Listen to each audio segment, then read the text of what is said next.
Ladies and gentlemen, Honorable Shri V.Shanmuganathan, His Excellency, the Governor of Meghalaya, and our chief guest has arrived. We welcome you, sir.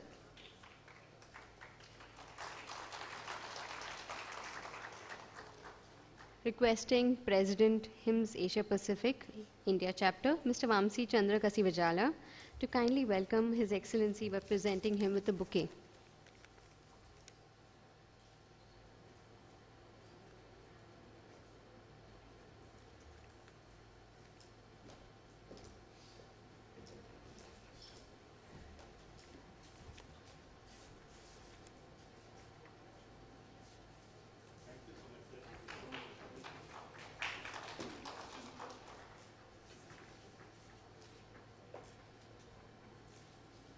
Thank you.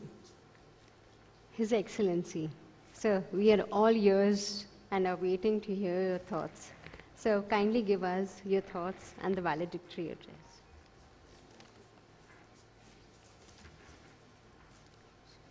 Thank you, sir. Can I speak shortly? Sir, absolutely. Sir, do you need a little mic? Do you need a little mic for this? No, this is.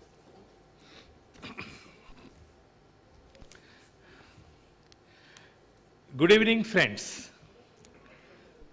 I am very much honored to be amongst this august gathering of healthcare professionals and leaders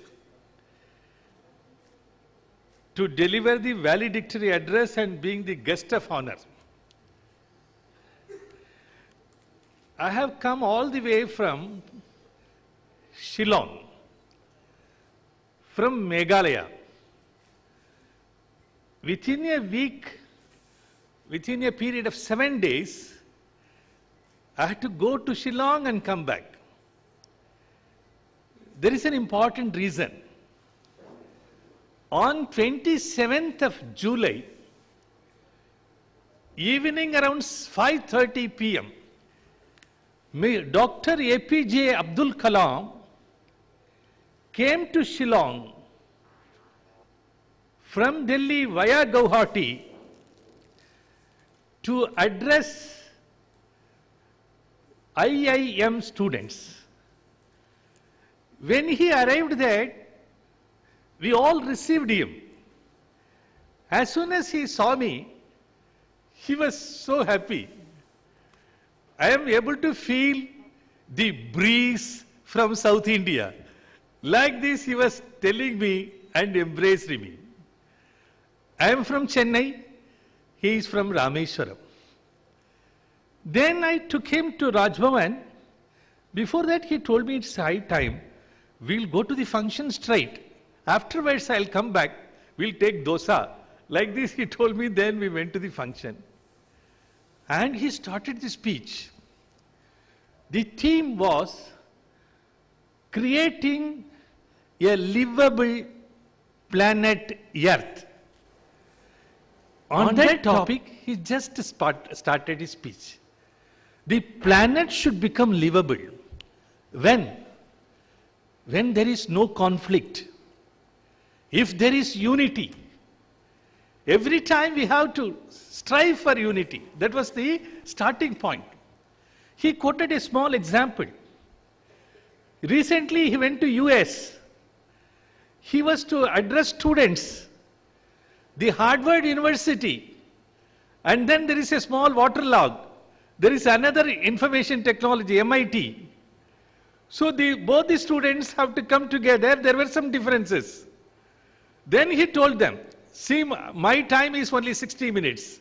If you both people come together, I'll address you for 120 minutes. Then all the people came together. So we have to create unity. That was his first point. When he narrated this, one IIM student got up and asked him, okay, sir, the planet will be livable if there is no war. If there is any possibility of World War theme or Third World War? He told it's not possible. I don't think. But there can be a problem. The economically superpowers may create some disruption among the weaker nations. He told this, and then he uttered a one single word. Then he collapsed like this. That word was terrorism. The economic superpower problem. Then he told about the word terrorism and he collapsed. Then we took him to a nearest hospital, one Bethany. Even though it's a small hospital, the doctors were so kind. Immediately they responded. They lost a minute treatment, what was needed. They gave everything. By 7:45, they declared him dead. Then I immediately contacted Prime Minister, Honorable Prime Minister, Honorable President. They all were very serious. And they told me, you please bring the body immediately to Delhi. We contacted army people. Next day morning, the whole night we could not sleep. So many calls, this, that. Morning 3:45 we left Shillong and reached Guwahati. And then in another army plane we reached Delhi. There, Honorable President himself came to the airport. Honorable Prime Minister came. And then they told me, you take him, the body to Rameshwaram. I know the entire family. His elder brother was 99 years old, still living there.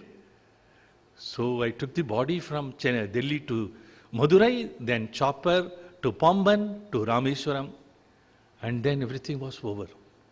But Dr. Abdul Kalam was really a wonderful person. We lost him. You know about him, the missile man, missile scientist, such a wonderful person. After all these things, I went back to Shillong. And then again I am coming here. It is because of the request of your good soul. His name is Rajendra Gupta. He is your chairman. And he is my best friend. We were together in 11 Ashoka Road for quite a long time. We drafted the manifesto under the leadership, under the most knowledgeable leadership of Dr. Murali Manohar Joshi.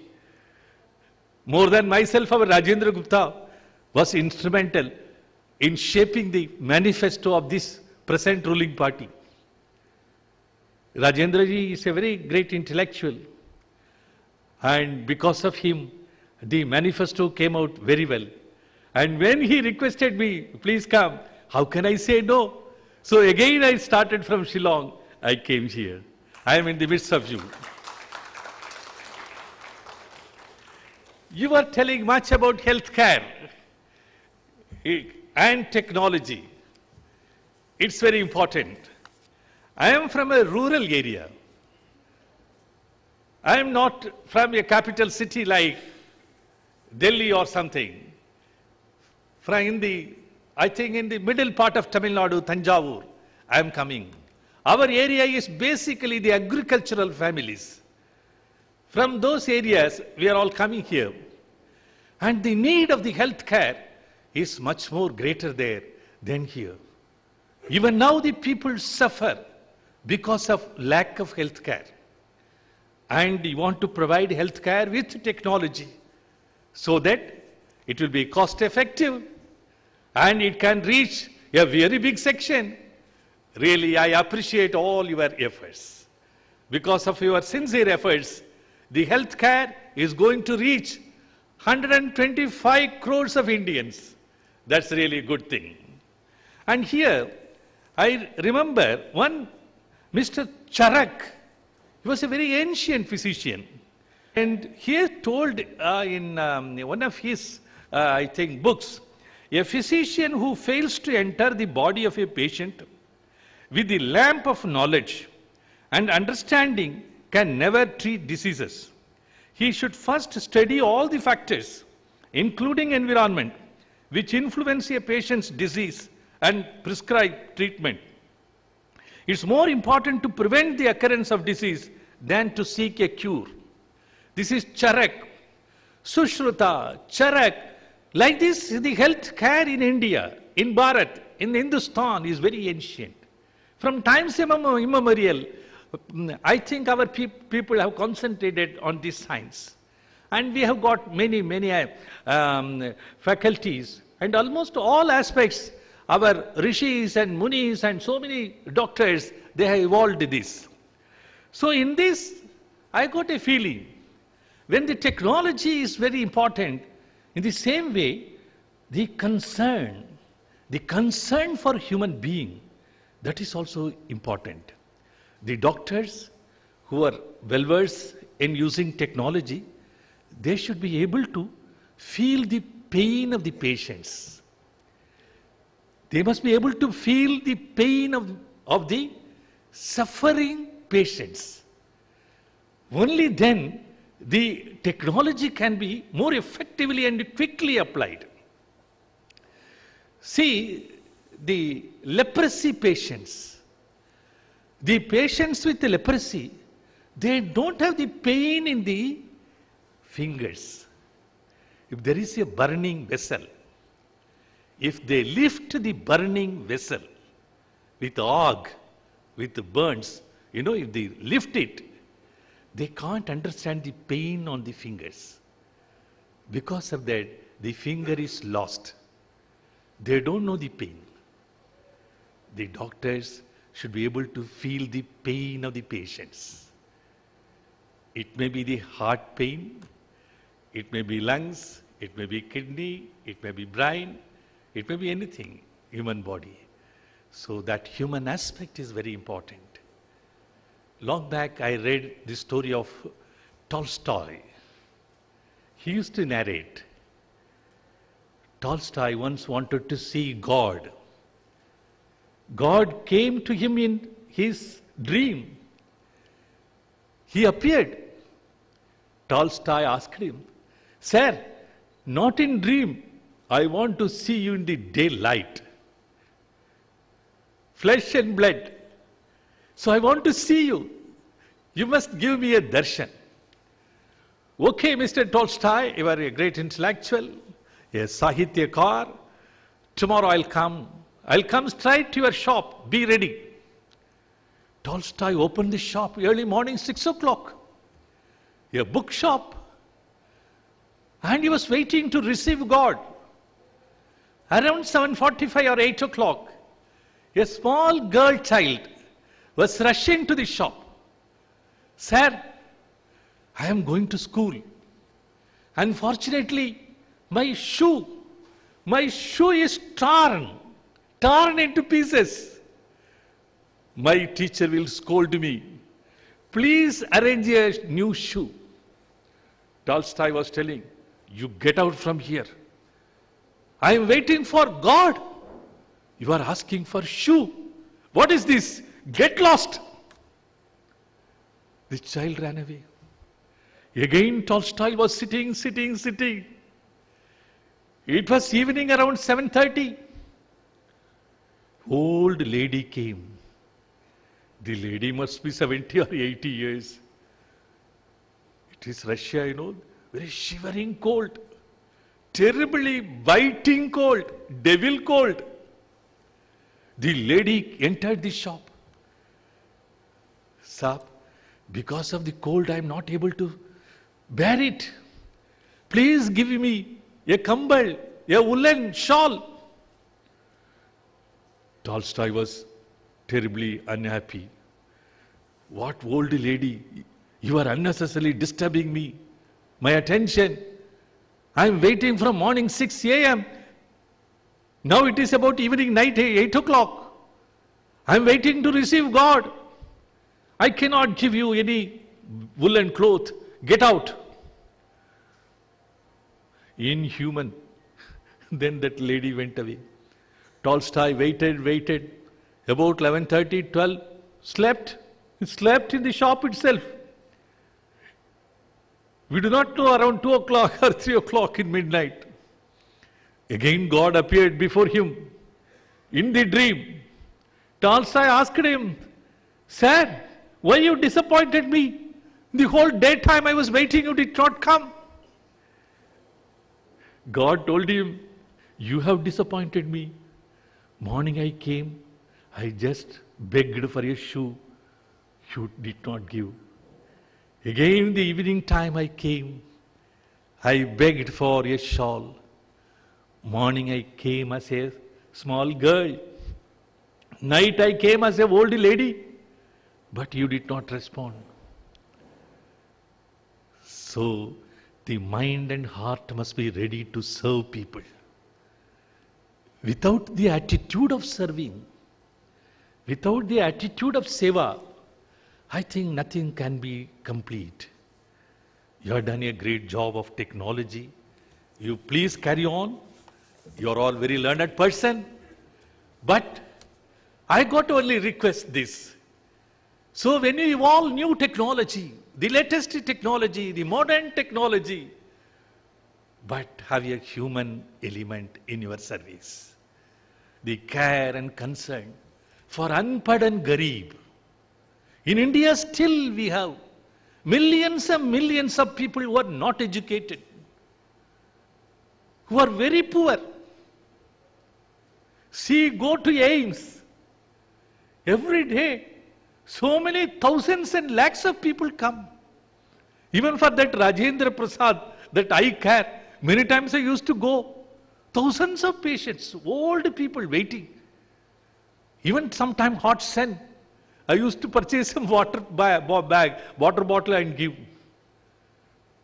So our country is fully packed with uneducated, poor people, destitute women, widows, old people, retired people.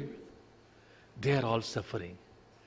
Their pain, if I think really, it's very difficult for me to sleep. And oh fellow, you are all great doctors and some students are also sitting. I want you to remember Tolstoy. I want to remember you. Only thing about you feel the pain of the people, the pain of sufferings. The pain of them should become the pain of yourself. The suffering of those patients should become the suffering of yourself. Then and then alone you are a good doctor, noble doctor. So otherwise, and your conference, you must have discussed many points, and you will carry on. I know that you are all eminent scholars. You can do a lot about it. The Digital India Health Summit by HIMSS Asia Pacific India is very timely, considering that Digital India program is a big thrust of the government. The inaugural session was the enabling policies future of HIT in India. This session leveraged the thought leadership of speakers to throw up new ideas to address challenges and highlight the role of collaborations between government and industry and exploring the multiple healthcare delivery models. The second session talked about the using of technology to benefit doctors. The third session focused on smart cities and healthcare IT and various facets associated with healthcare. This session talked about the plans of the government, that is smart cities, and what is envisioned for health under the smart city plan. Fifth session was on healthcare information technology as a revenue system. The keynote by Mr. Murthy talked about how information technology had put India on global map. The Honorable MOS for Health, Shripad Nayak, talked about the role of information technology in healthcare. Mr. Rajendra Pratap Gupta, my friend, Chairman, Board of Directors of HIMSS Asia Pacific India, in his special address, talked about how various sectors have been transformed due to digitization.